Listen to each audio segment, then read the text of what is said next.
Anna. En direct du quartier général de la Pagaille. Et bienvenue dans une nouvelle vidéo sur la pandémie, ainsi que le confinement et l'école à distance et le travail en ligne. Ça fait déjà plus d'un an qu'on vit toutes ces mesures-là. Et c'est de ça qu'on va vous parler aujourd'hui, de ce que votre mental et votre corps a vécu. Chacun vit la pandémie de façon différente. On a tous des besoins, des difficultés, des modes de vie différents, et rares sont ceux qui n'ont rencontré aucun obstacle causé par les circonstances pandémiques depuis les derniers mois. Selon l'INSPQ, une des plus grandes conséquences est le stress post-traumatique, phénomène fréquemment rencontré dans les situations éprouvantes.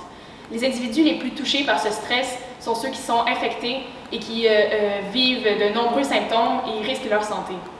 Les proches des victimes de la COVID-19 ont eux aussi vécu le stress post-traumatique. Déjà qu'il n'est pas chose aisée de faire un deuil en situation normale, en plus avec les mesures et le fait qu'on ne peut pas voir nos amis et la famille, ça rend les choses encore plus difficiles.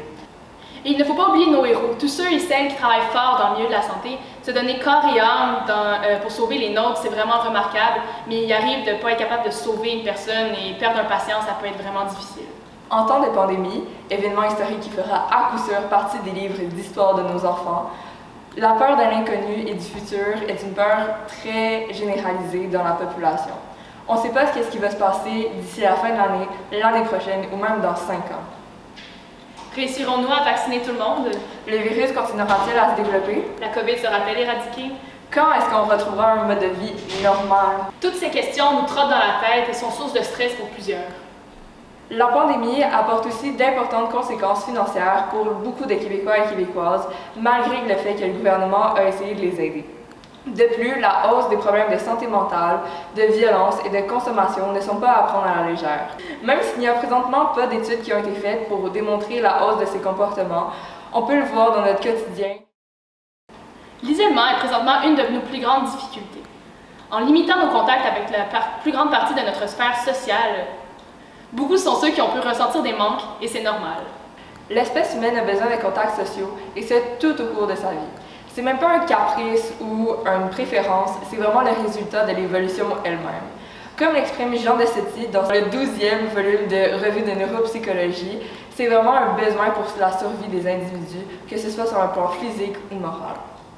Il y a de nombreux dangers avec ce que le sociologue Émile Durkheim nomme l'anomie, soit une situation de déconnexion sociale. Cela peut aller à l'augmentation de l'anxiété, à une favorisation de l'installation de la dépression et même jouer sur la santé physique d'un individu. En temps de pandémie, il faut vraiment porter une attention particulière à ce qu'on appelle le phénomène d'isolement, parce que le fait d'être moins en contact physique avec les autres peut nous mener tranquillement vers le côté sombre de la force. Aussi, il faut vraiment faire une différence entre être seul physiquement, être en confinement, et le fait de se sentir seul, isolé. C'est pour éviter ces répercussions négatives qu'il faut porter une attention spéciale à notre socialisation, parce que nous sommes chanceux, Internet existe et il y a de nombreuses façons de pouvoir communiquer tout en restant à distance. Il faut vraiment pas être gêné de tendre la main vers les autres. C'est scientifiquement prouvé que le fait de commencer une interaction sociale avec autrui, que ce soit quelqu'un que vous connaissez très bien ou pas du tout, ça va être vraiment bon pour vous et pour l'autre partie. Alors, osez appeler vos amis pour prendre des nouvelles même s'il n'y a rien de neuf. Osez appeler votre grand-mère pour lui apprendre à utiliser Skype et faire un appel de famille. Osez remercier vos amis, votre famille et tout le monde. Osez pour ne pas sombrer dans la solitude. Aussi, le sujet de la maladie mentale est de plus en plus présent sur les réseaux sociaux, mais ça reste quand même un sujet tabou, duquel il faut vraiment qu'on puisse parler. Si vous vous sentez plus déprimé qu'à l'habitude, par exemple, si vous ressentez une plus grande fatigue, plus d'incertitude ou juste une plus grande perte de motivation, il ne faut pas rester sans rien faire.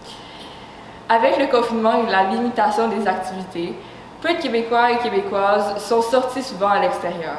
Cependant, cela vous affecte sûrement plus que ce que vous le pensez. En effet, en restant toujours à la maison, on fait moins d'activités physiques et c'est plus dur de trouver la motivation pour aller s'entraîner. Mais c'est vraiment important de bouger et c'est sûr que souvent on va chercher ce qui nous rend plaisir au moment présent, puis rester couché sur son téléphone ou à regarder la télé, c'est ce qui semble le plus amusant. Mais il faut prendre le moment pour aller marcher dehors ou bouger un peu. Oui, et bien que ça semble complètement contradictoire, faire plus d'activité physique vous donnera plus d'énergie. En effet, selon le site du gouvernement du Québec, faire de l'activité permet d'améliorer sa santé mentale, sa concentration, mais aussi sa qualité de sommeil, en plus de diminuer les risques de maladie et le stress. Il est donc recommandé de faire au minimum 2h30 d'activité physique par semaine pour les adultes, ce qui équivaut seulement à 5 petites sorties de 30 minutes. Vous êtes capable? Aussi, en ne sortant pas dehors, il y a des risques d'être en carence de vitamine D. Cette substance organique est très importante pour nos os, fortifie nos muscles et diminuer les risques de cancer. Aussi, selon le Passeport Santé, 80% de notre approvisionnement en vitamine D viendrait du rayon du soleil, d'où le nom vitamine soleil. Donc sortez dehors et profitez de l'été qui s'en vient, ça peut juste vous faire du bien. Mais c'est principalement le fait de travailler ou d'aller à l'école en ligne qui nous empêche d'aller dehors. On a moins le temps de sortir et on prend aussi moins le temps de le faire. Ainsi, le télétravail, même s'il nous sauve beaucoup de temps et d'énergie parce qu'on sauve les déplacements, il apporte beaucoup aussi de conséquences plutôt négatives. Par exemple, le fait de ne plus voir des gens extérieurs à notre bulle familiale, ce qui peut vraiment affecter notre concentration et notre motivation dans notre travail et nos études. Être assis toute la journée n'est pas recommandé, puisque ce n'est pas notre position naturelle et nous avons tendance à nous tenir incorrectement. Être assis pour une longue période peut entraîner des douleurs musculaires, des problèmes de circulation, une augmentation du poids, l'affaiblissement des muscles, une perte de masse osseuse et principalement une mauvaise posture et des maux de dos. Ceux-ci font partie des troubles musculo-squelettiques qui regroupent, selon la CNESST, l'ensemble des blessures qui affectent les articulations, les muscles, les tendons, les ligaments et les cartilages et même parfois les nerfs. La Commission recommande alors d'adopter un poste de travail beaucoup plus ergonomique en travaillant debout, par exemple. Nous ne pouvons pas oublier de parler des écrans devant lesquels vous vous trouvez présentement et devant lesquels nous sommes obligés de passer nos journées. Sans qu'il soit prouvé scientifiquement que les écrans mènent à des problèmes de vue, nous savons qu'ils sont en lien avec la fatigue visuelle. En effet, que ce soit parce qu'on est devant un écran ou encore parce qu'on a un mauvais éclairage, il n'est pas rare de ressentir des rougeurs, des yeux secs ou encore d'avoir une myopie momentanée ou des maux de tête. Ces effets sont temporaires mais peuvent grandement affecter la concentration d'un individu.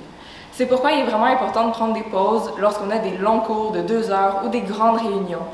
Aussi, on parle beaucoup de performance scolaire, de valeurs d'éducation et de stress, parce que dans beaucoup de classes, on va raccourcir le programme pour diminuer notre temps d'écran, ce qui va diminuer notre temps de cours, et ainsi, on ne pourra pas passer toute la matière. Aussi, si les notes et la cotère peuvent baisser, il faut vraiment pas lâcher, on est capable, ça va bien aller. Bien qu'elle paraisse simple à dire, mais difficile à appliquer, il existe beaucoup de choses que vous pouvez faire pour vous aider à garder le moral et à rester motivé. Par exemple, on se répète, mais aller dehors, c'est tellement important. Vous n'avez pas besoin de vous entraîner ou de faire du sport, mais juste de prendre une simple marche par jour. Vous ne savez pas à quel point ça peut faire du bien. Aussi, en parlant de poste de travail, on peut s'assurer d'avoir une bonne chaise, de prendre des pauses pour dégourdir nos yeux et nos jambes. Aussi, même si c'est plus facile à dire qu'à faire, il faut s'assurer d'avoir un mode de vie sain et de bouger. On recommande aussi de s'attacher aux petits plaisirs de la vie et de faire ce qui vous rend heureux. Aussi, vous pouvez toujours vous trouver de nouveaux loisirs qui se font autant en intérieur qu'à l'extérieur. On peut aussi même se trouver des petits objectifs à faire, par exemple de lire un bon livre 10 minutes par jour, de faire un casse-tête par semaine ou encore de courir 3 km hebdomadairement. Il est aussi très important de rester en contact avec vos amis et votre famille, autant pour vous que pour eux. Prenez le temps de vous faire des rencontres pour écouter des films ou jouer avec des jeux, donnez-vous des nouvelles et dites-vous que vous vous aimez. Tout ça pour dire que la pandémie et tout ce qui l'accompagne, ça nous affecte tous et chacun, bien que ce soit de façon différente. Ça peut être mentalement, physiquement, mais il ne faut vraiment pas être gêné d'en parler. Nous avons nommé quelques moyens de rester en forme physiquement et mentalement, mais il y en a bien d'autres. Et bien sûr, il y a plusieurs endroits où demander de l'aide si vous en ressentez le besoin ou si vous connaissez quelqu'un qui semble en nécessité.